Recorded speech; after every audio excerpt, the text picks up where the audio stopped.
Deesa Dhanera highway પર સોના ચાંદીના દાગીનાનો વેપારી લૂંટાયો। જેરડા ગામ પાસે લૂંટારાઓએ હથિયારના ઘા મારી દાગીનાને રોકડ લૂંટ્યા।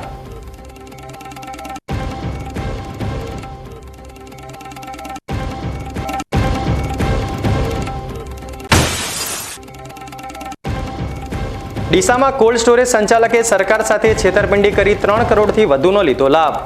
કોલ્ડ સ્ટોરેજના ભાગીદારે લેખિત ફરિયાદ કરી તપાસની કરી માંગ।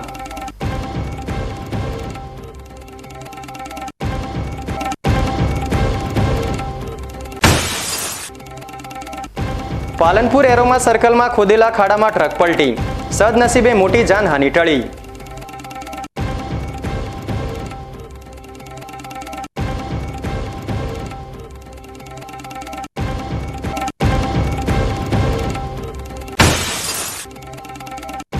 પાલનપુરમાં ઠેર ઠેર લાગેલા તોતિંગ હોર્ડિંગ્સ ઉતારવા એજન્સીઓને અપાઈ નોટિસ। પાલનપુરમાં વાવાઝોડા સમયે સાવચેતી રાખવા પાલિકા દ્વારા કરાઈ કાર્યવાહી।